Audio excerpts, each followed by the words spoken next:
Hi, good afternoon. I'm Gina Duvernay, the Adult Services Manager for Gwinnett County Public Library, and today I'm happy to introduce our guest author. Dr. Martha Boone is one of the first 100 women board certified in urology. After 23 years of education, she practiced academic urology for 5 years and private practice for 24. She was named top doc in urology in Atlanta for over a decade. Her first novel, The Big Free, fictionalizes her first 6 months at Charity Hospital in New Orleans. Her current book, Mother Charity, is the riveting sequel to The Big Free and follows Dr. Elizabeth Roberts as she navigates the brutal and exhilarating world of trauma surgery at Charity Hospital in New Orleans. Dr. Boone retired to write full-time and travel with her husband. Let's give her a round of applause.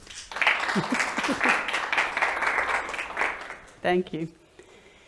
So you guys have a wonderful library system here. I've talked several times at the different libraries in the system, and they do a great job with their programs that they have here. So I was a urologist about 35 years, and during that time, I would write to basically process my emotions. I grew up in a small town where I spent half my time on my grandparents' farm. So it was kind of a sweet, simple life. And when I started medical school and started seeing, you know, all the terrible things that could happen to folks, I had a pile of wild emotions around all of that. And certainly when I went to Charity Hospital, where I was introduced to man's inhumanity to man through the trauma system there, I had a lot of emotions. So I had always written since I was a kid to process those emotions. And I also always saw things in like story format. You know, if something would happen, I would make up a story in my mind, and by the afternoon I would have an entire little thing around it. So that was kind of the way my mind works. When I was at Charity Hospital, I would see, just as you can imagine, any inner city urban hospital with the drug wars and everything that goes on. Lots of really painful experiences. And so frequently at night, I would just jot them down. And when I had finished my surgical training, I started sending them to one of my mentors. He's a world famous trauma surgeon named Dr Mcwain. And so over about a 15, 20-year period, I would just jot down things that had happened at Charity in story format and send them to him. Well, when Katrina, the hurricane, came through New Orleans and basically destroyed Charity Hospital so that it could never be used as a working hospital again, he started hounding me to put some of my stories into a book. And so that was the beginning of my first book, The Big Free. I was in my 50s, he was in his 70s, but when someone has been your surgical professor, they are always your boss. So he would ring me up and go, "How's the book going?" And so finally one day I said to him, "You know, I'll write the book if I can use your name," fully expecting him to say no, because he's one of these guys whose name was on the textbook for trauma surgery. He goes, "Oh, I would love it if you used my name." So there was that excuse gone. So I started writing the book and taking it from the stories that I had written and putting it into this. Well, my husband and I had traveled to New Orleans to have him look at the final draft of it before we went to publication. And we stood outside in the rain at the Windsor Court Hotel in New Orleans, and he never showed up. And my husband said to me, "Oh, he must have forgotten, or he's in a case or something like that." And I'm like, "No, Dr. Mcwain doesn't forget things like that. He usually has a walkie-talkie and 2 phones on him at once. Something's happened." Well, as it turned out, he had an aneurysm and was in the hospital at Tulane. When he came to 3 days later, the first thing he did was call me and apologize for not making our meeting. And then he said, "Whatever you have in the book is perfectly fine. You know, I'm not concerned about it, so go ahead and publish it." So the first book came out, and it was really surprising to see how many people all around the country had had similar experiences.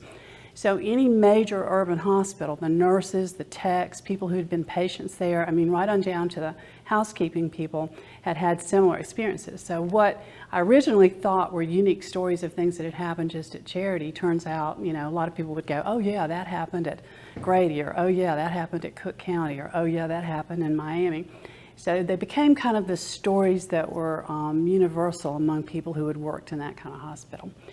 So my editor was a woman who had great experience, and she was almost like a writing coach in combination with an editor. And we were ready to go with the second book, Mother Charity, about 2 years after I finished the first novel. Well, unfortunately, she got very sick and was not able to do the editing. So the publisher was talking to me about getting a different editor and changing it. And I spoke with her one day, and she said, you know, as part of my cancer therapy, I love editing your book. So if there's any way you could delay, please don't take it away from me. And I got off the phone with her, and I thought, you know, there are some things a whole lot more important than a book coming out on time.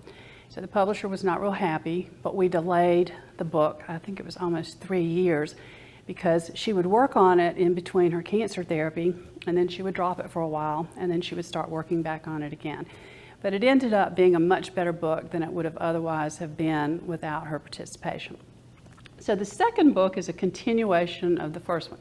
The Big Free is the first 6 months of the young doctor's trials and tribulations in the trauma suite. And the second book is the second 6 months of her trials and tribulations in the trauma suite. Now, one thing that I did in Mother Charity is I really tried to make New Orleans into a character. When you're creating a world for your book, no matter what kind of world it is, it has to be believable, and it has to be something that people can relate to. So one of the things that I did was made sure that the smells, the sights, the music, the culture, the architecture, all of those things came out in the book. In my first book, the readers, I do a lot of book clubs, and the readers said to me, you know, there's no romance in here, and it's kind of odd that, you know, a 25-year-old woman would not have romantic interest. And so I talked to one of my friends who is a former FBI agent who's also an author, and I said, how do you get romance into your books? Because I'm just not terribly romantic. And you know, in the medical world, there was not a lot of romance going on. We were covered in blood and other people's fluids, and so it was not a terribly romantic situation, but the readers want to see, you know, some romance with this young lady. So my friend, the former FBI agent, she goes, oh, when it gets hot and heavy, I just kill them off. And I was like, well, that's not going to work with doctors, because, you know, we got to have some people around that we haven't killed off. So in this book, I tried to do some romance. And the people who've read it have said, you know, that they thought it was better, but it's certainly not a romance book. It's about the world of trauma and a young woman trying to navigate that. It's a coming-of-age story. So people want to know, what is it about? And I think in all of my books, I am doing the theme of the hero's journey. I'm fascinated by normal, average people who are challenged with something and then demonstrate greatness. You know, they're just doing their day and something happens and they have to make a choice if they're going to go forward or they're not going to go forward. And this is kind of the classic hero's journey that we've seen, you know, in literature forever. And so what happens is the person decides they're going to take the challenge, and then all kinds of detractors come away, you know, the people that are trying to keep them from succeeding, but also they find helpers. And I think what makes an interesting novel around the hero's journey is when you have villains that are trying to stop the hero, and you've got these interesting, quirky people who are trying to help the hero or heroine. And in New Orleans, you can imagine lots of quirky people. So there's a lot of quirky characters that show up to help the young doctor with her travails. So a lot of people ask me, how do you make a transition from being a surgeon to being an author? And you know, what does an author need? An author needs material. They need relationships with people. And so they need you know, to have real life experiences to be able to pull from. And every day in a doctor's office, what are we doing? People are telling us their most intimate stories. We're watching them learn to deal with fear, pain, death. I mean, all of the biggest things that happen to us in life are going on in the doctor's office and in the hospital. So there's just a massive amount of material to draw from. The biggest detractor from my experience has been people watching television. So things that people have seen medical programs on TV, they think that that's what the world of medicine is like. And I haven't watched any of these programs on TV, so I don't really know. But apparently there's a whole lot more romance going on than was going on at Charity Hospital. So I have to kind of work against that. From what I can tell, the program that's probably closest to the books that I've written would have been MASH. My favorite book that's out about medical stuff is Cutting for Stone. If you haven't read that, it's an amazing book. I went to Ethiopia and did fistula surgery there for a little while, and so I have a little bit of an intimate idea of what goes on with all that. But if you want to read a great written, medical book, it's Cutting for Stone by Verghese. It's really beautifully written. Let's see, my little list here. People always ask me who are my favorite authors, and I'm always surprised by that because my favorite authors are men. And when I first started recognizing that, I was like, come on, surely you can come up with a girl. But I love James Lee Burke. He has a Dave Robichaux series, and he has all these very quirky Louisiana characters, so I like him. I love Joseph Campbell's nonfiction book, A Hero with a Thousand Faces. If you want to write a book, you can get all kinds of stories out of there to help get you going with it. I love Larry McMurtry's Lonesome Dove series. If you haven't read that, pick that up and give it, because his characters are so amazing. So while I was in the process of waiting for my editor to finish up this book, another book started popping up into my head. I had no desire to write nonfiction. I liked making up things. That was kind of the writing I liked to do.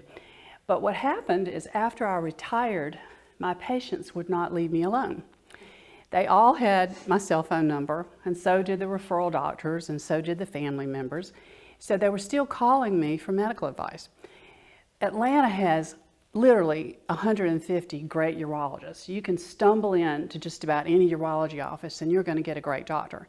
So what I thought was going to happen is that I would walk out the door. I had everybody assigned, to a doctor that I thought was near their neighborhood or whatever hospital they wanted to use. And I figured within 6 weeks they will have forgotten about me. Well, that's not what happened. Several years after I had retired, people were still calling me. And so I became fascinated by this, and so I started taking little sticky notes and writing down what the questions were and keeping them in a little box. And then the book just started formulating in my brain, and I started realizing that my job wasn't complete, that I wanted to write what was basically a love letter to my patients. I realized that practicing surgery was such an honor. I mean, when someone comes in for surgery, they agree to undergo anesthesia. So they lose all their rights. They don't know what you're going to do to them. They're trusting you. And I realized that it was almost like a spiritual experience for me, and that the act of surgery was like a ritual.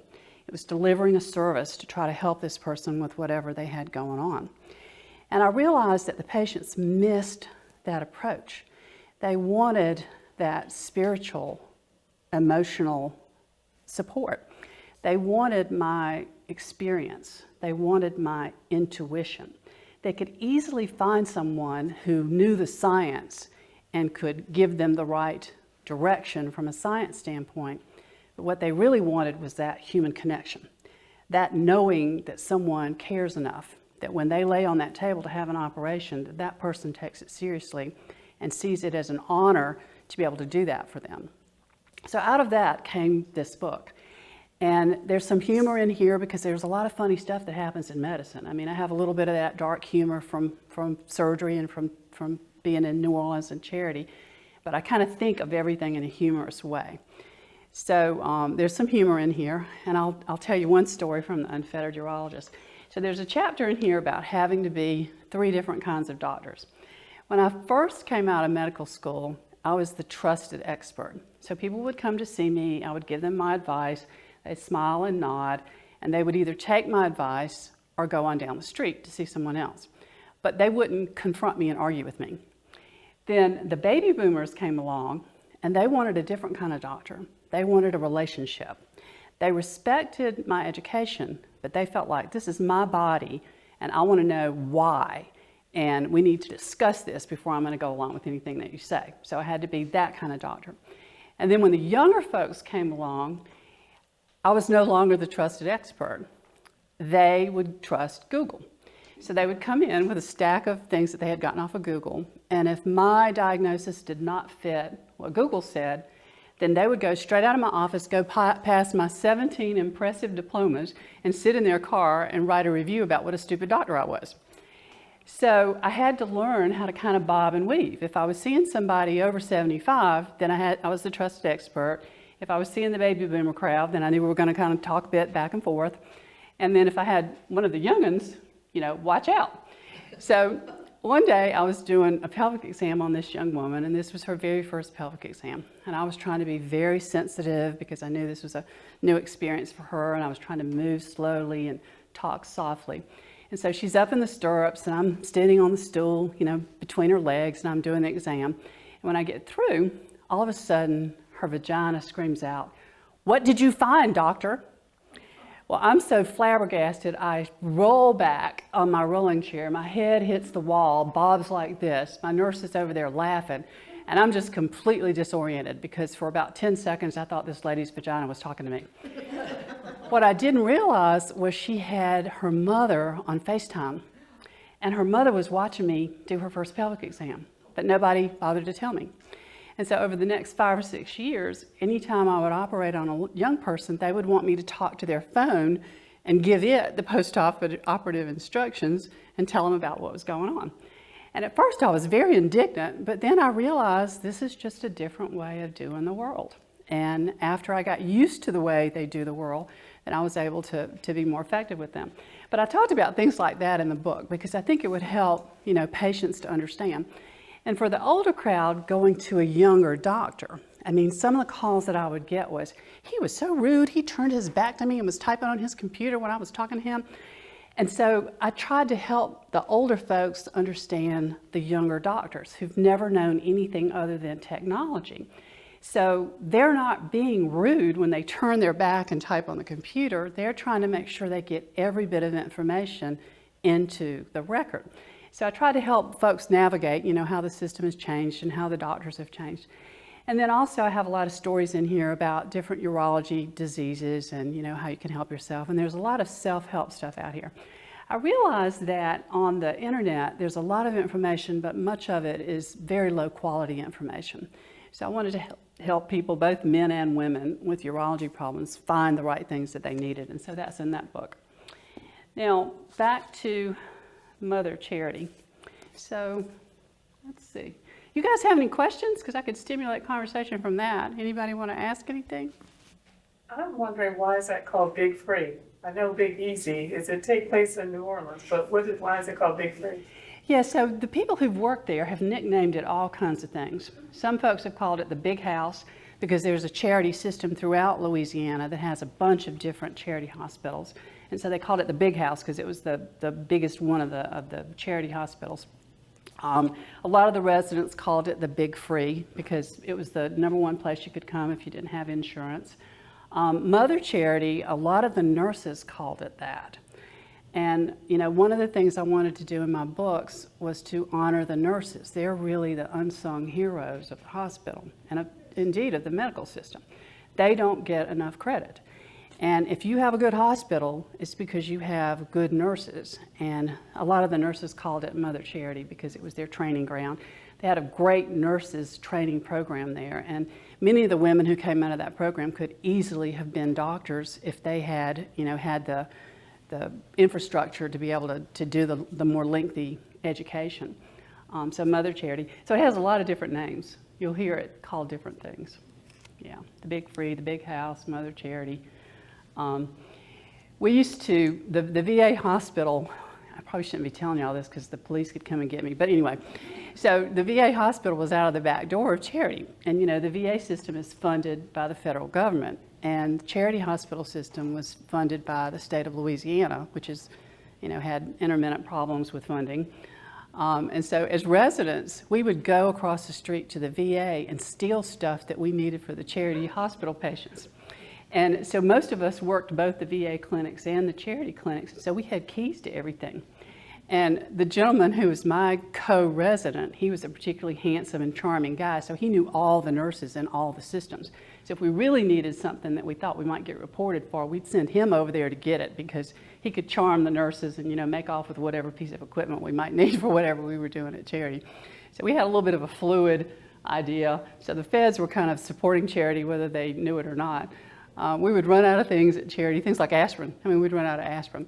And frequently the nurses would just buy the drugs for the patients. You know, if we didn't have it, you would see a nurse would just spend her own money to buy things for the patients, which was particularly amazing to see that. All right, any other questions? Do you miss your job? Hell yes. I miss doing surgery because it was the one thing I was really good at.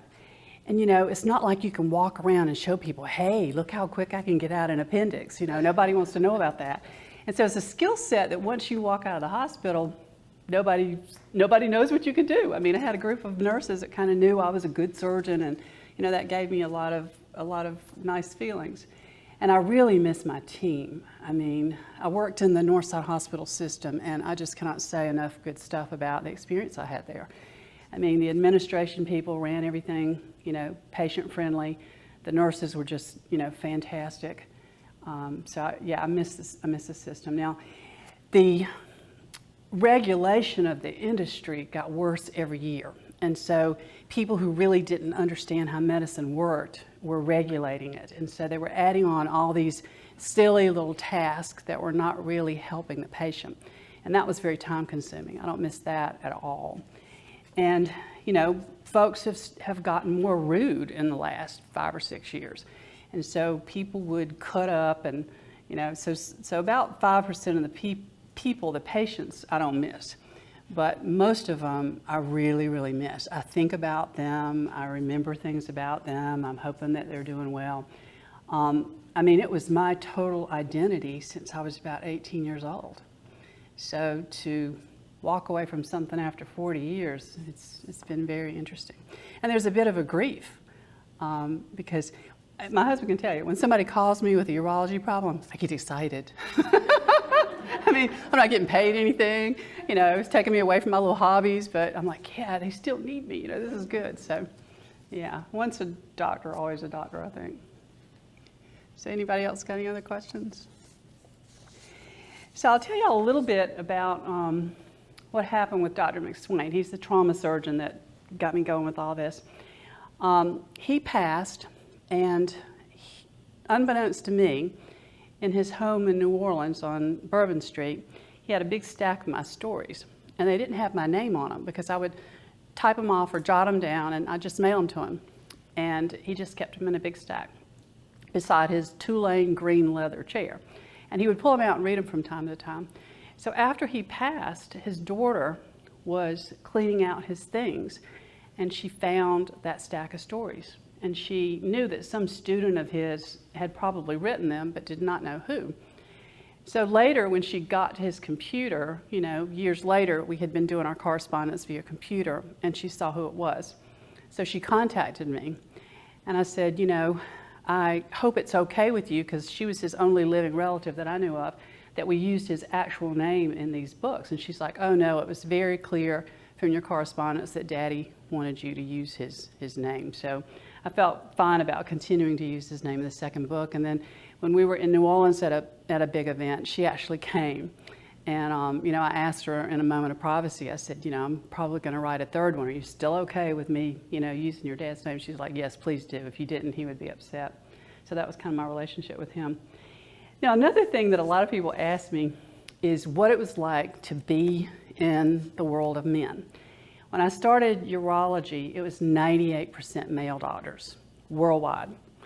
When I finished urology, it was 94% male doctors.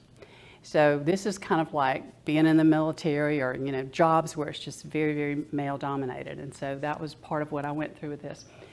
And, you know, for me, it was not particularly a big deal because my grandparents had a big farm. And it was very self-sufficient, and they used all the grandkids, you know, for labor. And so from the time I was like this high, we would get up when the sun would come up, we'd work all day, And we had very little supervision from the adults. So the kids kind of had to get their own justice among themselves. So the bigger you were, the more you ran the show. The boys were pretty protective of the girls because they knew the uncles and the fathers would get on them if they weren't. But we learned to work together, get the job done, have fun, and settle things among ourselves.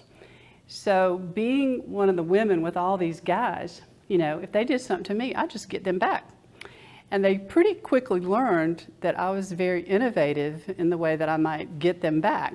So they wouldn't mess with me for the most part. But every year, the residency review people would come to visit our program, and they would look at all the numbers because they were concerned that I might not be getting my fair share. Well, what turned out to be the case is I did more cases than the boys because the nurses were feeding me. They would say, hey, there's a really good whatever over here on ward number 3. You may want to go over there and see that patient before they put in the urology consult. So I had like this little network of nurses. They would feed me part of their lunch, which they wouldn't do with the boys, and they would tell me, you know, where the best cases were. So I ended up actually having more clinical material and more surgical experience than the guys, even though the review committee was very concerned that me being the only girl that I wasn't going to get my fair share. So that's how it worked out for me. You know, on my grandfather's farm, if a pig broke out of the fence, he wasn't standing there going, that's a boy's job or a girl's job. It was like whoever was the biggest, fastest kid better get the pig or granddaddy was going to be upset. So I kind of approached surgery the same way. I didn't go into it thinking, you know, I'm a girl and I'm not going to be able to do this and they're going to keep me from doing that. I wasn't thinking about that. I was thinking about how do I get what I need to get to be the absolute best at this that I can be. So for me, I didn't let that stuff divert my attention away from what I was supposed to be learning. There were things that occurred that were probably, you know, not good, but I just kept on going and ignored them, and that was my way of dealing with it. Some of the younger women urologists are not dealing with it that way. They're focusing a lot on, you know, the inequalities and the justice issues and all of that. But for me, it was just important that I could do it better than anybody else, or at least as good as anybody else. And so keeping my eye on my ball was how I got through dealing with that. But I was a woman urologist before I ever saw one. So it's not like I had a model for the whole thing. Let's see. Anybody else got any other questions? Can you read an excerpt from one of your books? Oh, goodness. I sure can, but I don't know if I came ready for that or not. Let's see.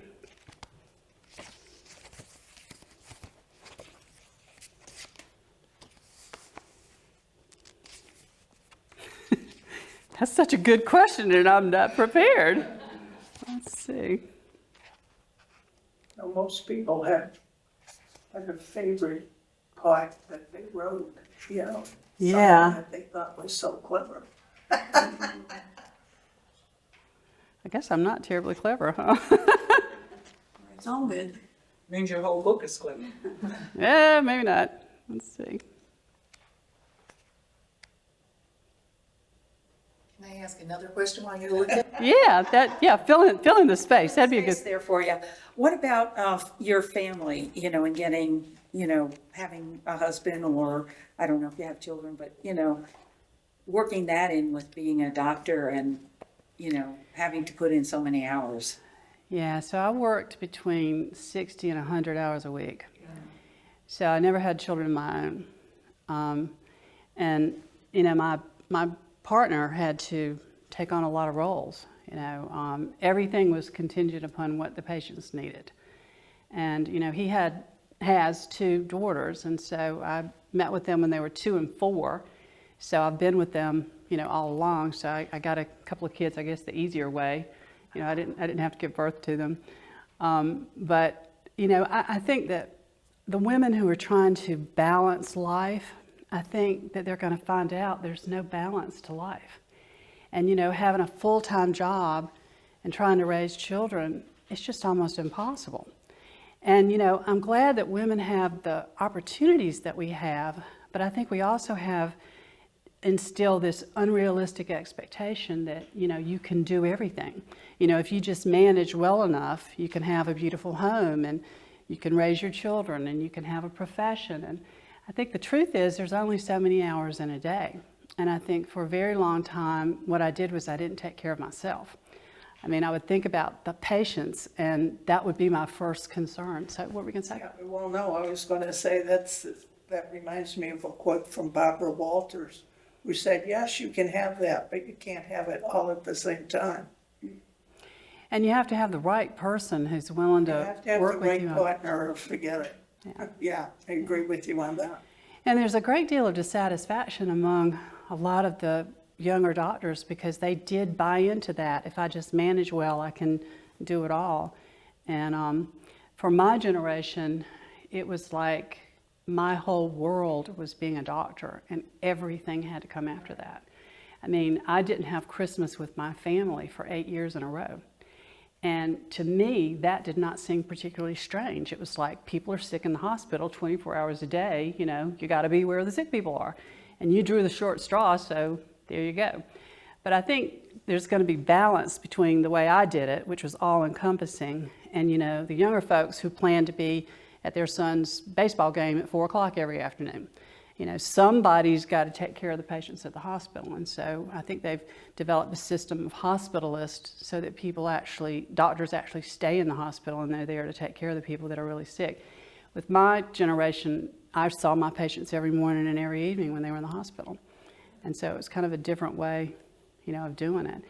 And the model for me, you know, because it was all males, many of them had a person at home who was managing everything, and they were just being the doctor.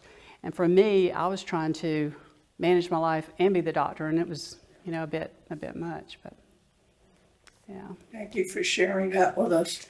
You're welcome. I still don't know what I'm going to read. Let's see.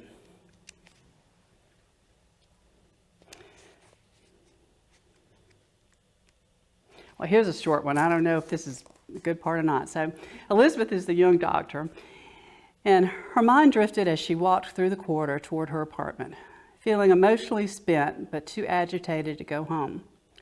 Behind shabby streets, luscious courtyards abounded. She passed Brennan's and fantasized about dressing up and having Sunday brunch in the garden there. She wondered if Dr. White, her nemesis, and his family dined there after church. The young parents and their dead child flashed into her mind.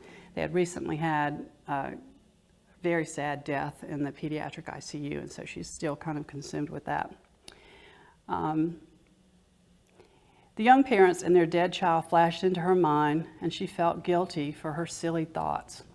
She chewed her lip to stall the floodgate of tears and made her way to the river. She couldn't settle down. She climbed the levee and gazed into the murky, swirling waters of the fast-moving Mississippi River. The tightest segment of the bend in the river was near the end of Toulouse Street, and she watched a tugboat move a barge around the bend. Elizabeth marveled at how the small tug navigated a much longer and larger barge around the turn. She walked along the levee to the old custom house near Canal. She knew she was going in the wrong direction from her apartment, but walking and watching the industrious tugboat captains soothed her jangled nerves. At the custom house, she turned around and walked along the levee back in the direction of Jackson Square. She had an irrational urge to swim out to the tugboat for asylum, quit her job, and go somewhere, anywhere other than Charity Hospital. She didn't want to face her pain or her bizarre attraction to her nemesis, Dr. White, or her increasing emotional distance from her family, or the fact that her entire being had been taken over by her pursuit of surgical training. She loved her work, and she hated her work. She wanted her old, comfortable life on the farm, but knew she couldn't return. Her whole life, she'd been called sweet, and she liked being sweet. But neither Dr. White nor Dr. Mcwain was sweet. Was she capable of the competence, the greatness she observed in Dr. White and Dr. Mcwain? What would remain of her if she continued down this path? Was Mom right? Elizabeth decided these questions were too deep and too many for this particular day. She decided to think instead about the trauma case and the x-rays she held in her hand. She'd carried them under her arm on her walk, temporarily forgetting the need to prepare her presentation to the visiting professor. Dr. Maddox, the visiting professor, was a close friend of Dr. Mcwain's, and she didn't want to embarrass her professor in front of his friend. Her anxiety mounted as she approached her apartment. She knew little about chest trauma, but had to present a case to the guy who had written all the textbooks on the subject. Her scrubs stuck to the back of her scrubs stuck to her back after her walk, despite the mild winter temperature. She was relieved her neighbors were elsewhere as she rushed through the garden to her apartment. After she closed the door, the tears flooded. She slumped onto her unmade bed and sobbed. She awoke at 2 a.m. when the x-ray folder stabbed her in the cheek. She still wore her scrubbed and her blood-stained shoes and felt both hungry and thirsty. She realized she hadn't studied the case for the visiting professor. She hadn't eaten anything since lunch the day before. She had not showered in 2 days, and her next shift started in a couple of hours. Despite rushing, she was always behind. There never seemed to be time to take care of her needs. Elizabeth took a deep breath, ate a stale bagel, drank some instant coffee, and took a quick 1-minute shower. She dressed in clean scrubs, silently thanking the nurses for advising her to take home an extra set. She couldn't remember the last time that she had done laundry. Livy, this is the nurse in the book, had also suggested she buy packets of cheap underwear and socks to keep everywhere because blood and other body fluids seeped through the scrubs, necessitating lots of changes. Another piece of sage advice from the nurses. Elizabeth looked at herself in the bathroom mirror and laughed at her resemblance to her grandmother in her cotton drawers that she was wearing. She couldn't remember the last time she felt pretty, or heaven forbid, sexy. She vowed to clean up her act whenever she had a day off. For now, she'd settle for sitting in her white cotton baggy underwear and learning the details of the trauma case she had to present to the famous guy. Unfortunately, she promptly fell back to sleep. So thank y'all. I appreciate everybody being here. And we have books for sale if anybody would like some. That's all I was just going to say. There are books for sale. We have, 3, right? Yeah. 3 available for sale. But yes, please, let's give Dr. Boone a round of applause. Thank you. Thank you.